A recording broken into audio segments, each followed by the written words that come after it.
Emmanuel Macron présente, lundi, sa planification écologique qui doit permettre à la France de réduire ses émissions nettes de gaz à effet de serre de 55% d'ici 2030 par rapport à 1990.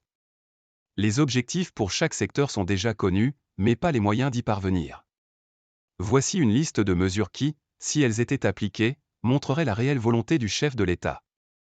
La politique que je mènerai dans les 5 ans à venir sera écologique ou ne sera pas, déclarait Emmanuel Macron, en avril 2022, dans l'entre-deux-tours de l'élection présidentielle. 17 mois plus tard, l'heure est enfin venue pour lui de présenter les détails de la planification écologique si souvent évoquée depuis sa réélection. La première ministre Elisabeth Borne en a présenté les grandes lignes, les 18 et 19 septembre, au chef de parti et devant le Conseil national de la refondation. Si les objectifs, aussi bien au global réduire les émissions nettes de gaz à effet de serre de 55% d'ici 2030 par rapport à 1990 que par secteur, sont donc déjà connus, il fallait encore les moyens pour les atteindre.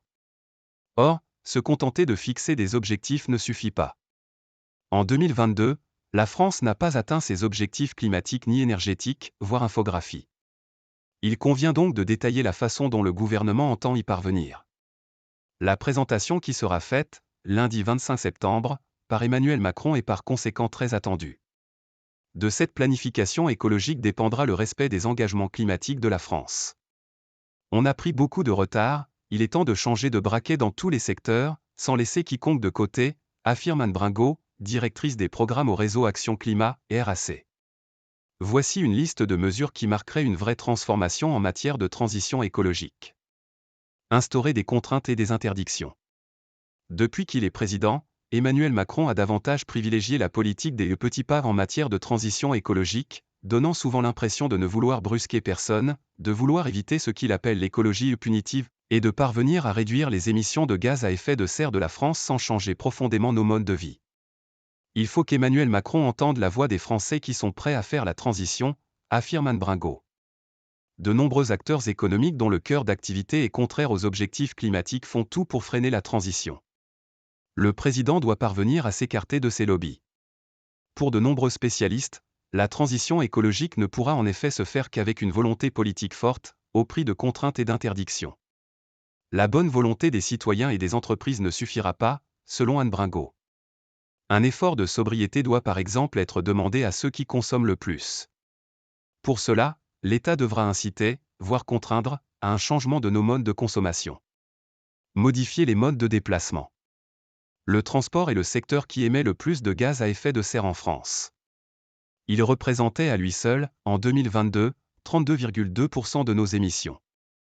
Réduire les déplacements en voiture thermique est donc primordial, mais aussi changer nos façons de nous déplacer. Il faut davantage de véhicules électriques, c'est une évidence, mais il faut surtout aller vers des petits véhicules électriques légers pour limiter l'impact des batteries sur l'environnement, insiste Anne Bringot.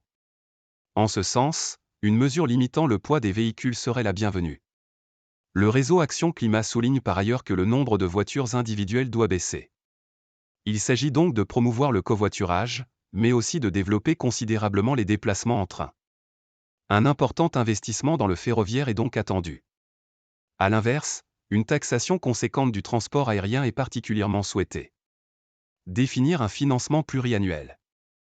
La question du financement de la planification écologique est primordiale. Le rapport Pisani-Ferry-Mahfouz, publié en mai 2023, avait estimé à 66 milliards d'euros par an le besoin de financement supplémentaire pour la transition, dont environ 30 milliards d'argent public. On attend vraiment d'Emmanuel Macron une trajectoire de financement sur plusieurs années car pour transformer des filières, il faut de la visibilité sur plusieurs années, juge Anne Bringot, qui appelle par ailleurs à une fiscalité adaptée à la transition écologique. Il faut, selon le réseau Action Climat, faire payer les entreprises qui émettent le plus de gaz à effet de serre et les ménages les plus aisés, tout en supprimant les nombreuses niches fiscales qui favorisent des activités nuisibles au climat. Rendre la transition juste et acceptable. Les spécialistes sont unanimes, la transition écologique ne pourra se faire que dans un souci de justice sociale. Emmanuel Macron doit donc annoncer des mesures d'accompagnement pour les plus modestes. Sur la rénovation des logements, par exemple, il faut donner les moyens aux ménages les plus précaires de mener les travaux nécessaires pour qu'ils puissent baisser leur facture d'énergie, affirme Anne Bringot. Même chose sur la mobilité, il faut accompagner les moins aisés pour leur permettre d'avoir accès à des mobilités durables. L'accessibilité aux solutions est primordiale. La Convention citoyenne pour le climat, instaurée en 2019 par Emmanuel Macron, avait fait de nombreuses propositions allant dans ce sens. Et le rapport Pisani-Ferry Mahfouz mentionnait, quant à lui, la nécessité que les politiques climatiques soient efficaces, mais aussi qu'elles soient justes.